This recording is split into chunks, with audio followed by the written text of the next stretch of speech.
Taichung Station. Igavene lahmakas, mis ei tea, kust otsast siseneda.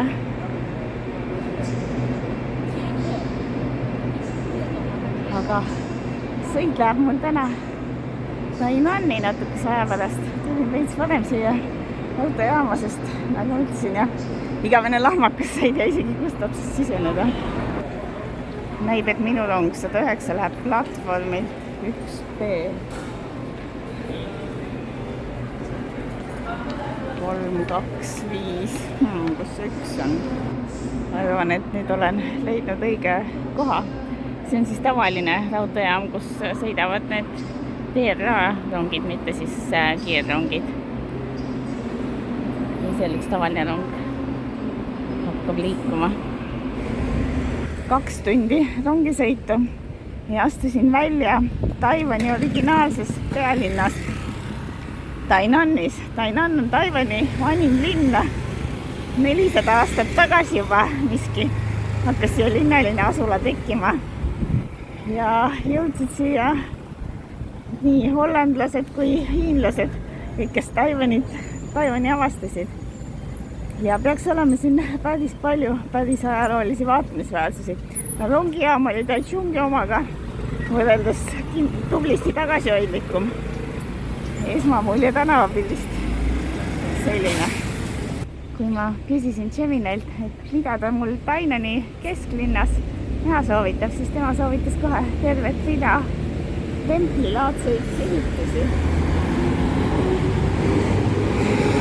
Need olevat siis Taiwani vanimad templid. Sellel konkreetsel siin on Tiketofis ka nii suur templi huviline ma ei ole, et siit läbi hakkaks minema. Paistab nagu kitsas vanalinna tänav ja see nüüd siit peaks viima Grand Matsu templini, suur Matsu.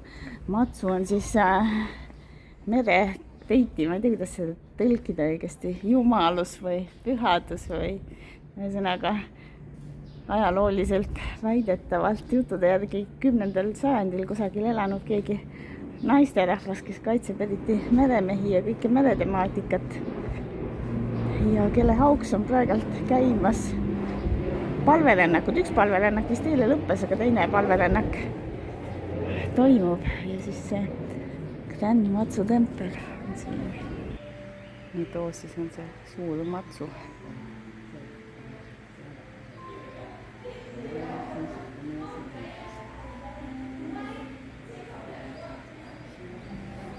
Ma ei oska öelda, mis selle ahju eesmärk siin suure Matsu templi ees võiks olla. Aga igatahes see kiri ütleb, et koopereeru valitsusega, et ära siin sodi maha viska ja ahi on avatud kella 7 kella 5-ni. No üks kirik, mis esindab siin mingisugust teist usku. Et ei ole budism ega taoism. Et siin päris mitmekesine on see valik, et mida inimesed usuvad või ei usu. Et laias laastus umbes veerand pidi olema budiste, umbes veerand taoiste, umbes veerand uskmatuid, siis on kristlased ja mingisugune kohalikud usundid, väiksemad. Paistab, et ma olen mingil jalakäijate tänaval. Aga Tainan, Taipei, Taichung, Tainan, et kas on mingit seost nagu nende linnanimede vahel. Et siin inimesed on olnud päris geniaalsed linnadel nimede panemiseks. Tai on justkui Tai, Taipei tähendab põhjataid. Siis Taichung osutab keskmisele, Taiwani keskosale ja Tainan osutab Taiwani lõunaosale.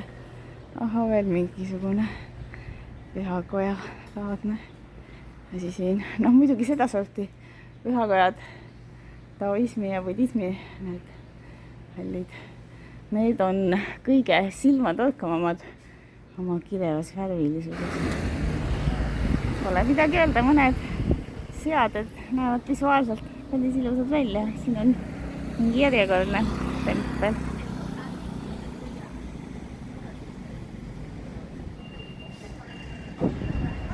ja mõtled, et kuidas selle värgiga ikkagi on, et päeval käid mõnes siukses klaasmajas tööl ja siis lähed õhtul sinna templisse palvetama või kuidas see on, aga võib-olla ongi niimoodi, et juttude järgi nad pidavad igasuguste asjade heaks palvetama, et näiteks tudengid enne kui on mingi tähtis eksam tulemas, siis ka lähevad sinna oma viirukipulkadega oma pühaku või jumaluse juurde kummaldama, võib-olla tööle mingi analoogne situatsioon, et mingi tähtis koosolek tulemas, siis kus vaja mingi kokkuleppe teha, siis lähed kõigepealt kummaldad templis ja siis tuled siia koosolekule.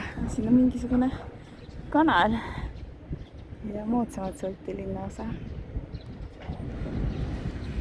Linna moodsusest rääkides, Tainan on läbi teinud nii palju erinevaid faase ja tuhast tõusmisi, et teda kutsutakse ka Fööniksi linnaks. Et jah, ta tekkis linnalise asuna 400 aastat tagasi. Kuni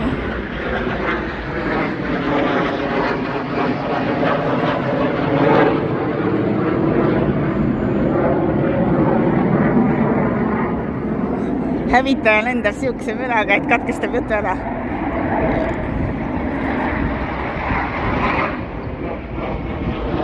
Ühesõnaga on neid rohkem kui üks.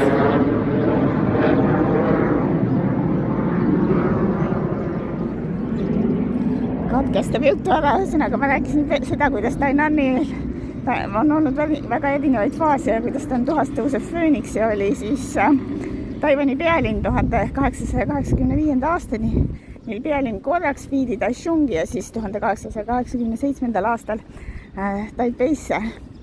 Aga Tainan on siin õitses kaubanduses ja kõiges noil aegadel, kui siin põhiline asustus oli ja kauplemine käis. Aga siis mingi periood möödunud sajandi lõpupoole, et siis ta vajus nagu unarusse ja hakkas hääbuma. Aga siis ehitati siia Tainanist natukene põhja poole või ametlikult Tainanni ikkagist Lõuna-Taiwani teaduspark ja pärast seda on elu jälle käima läinud. Et moodsad tehnoloogiad tulevad siia ka. Mõned templi moodi majad paistavad täitsa kõrgelt, mis ma küll arvan, et see ei ole päris tempel, vaid see on lihtsalt selles stiilis maja. No igastahes jäin neid hävitajaid vaatama ja jutustama ja panin natuke valesti, et tegelikult ma tahan hoopis seda kanali äärt mööda Hanpingi minna. Et Tainani keskne asutustes originaalis ei tekkinud mitte sinna kesklinna, mis see täna on, vaid rohkem mere äärde siia Hanpingi kanti. Hanpingi sadama ajalooline park.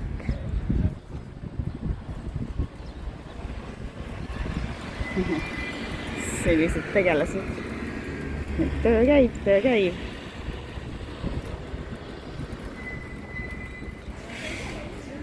Hakkan Hanpingi kohale jõudma. Silju nähtavalt on tegemist turistipiirkonnaga. Tänava nurgadel pistetakse krõpse pihku kohalikke, et turistid ikka õnnelikud oleksid ja siis, kui võtad vastu, siis veel tänatakse ka. Aga see peaks olema muidu Hanpingi vana ajalooline tänav. Hanping Treehouse. Kiik on värava tagant. Ei ole taustatööd teinud, ei oska öelda, mis ajalooline tähtis ehitus see võiks olla.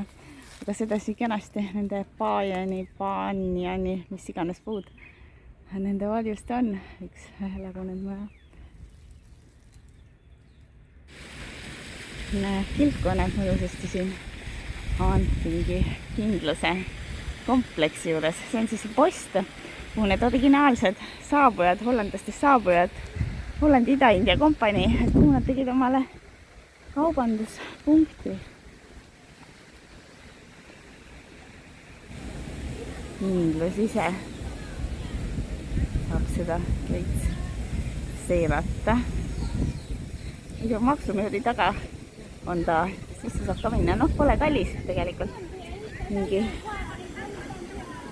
70 raha, aga ma ei hakka sinna suure selekotiga peale tikkist minema. On Pingala saar olnud. Ma ei tea, kas ta täna on või ta on nii kõvasti neid asfalti täis ehitatud, et ei saa aru, et ei ütleks, et kuidagi saar on. Aga näe. Aga päris hea on tegelikult seal vaatamisväärsuste juures, seal oli suur turg ja hirmsad rahvamassid, et tegelikult välja jõuda, rahulikumalt jalutada on ka päris tore.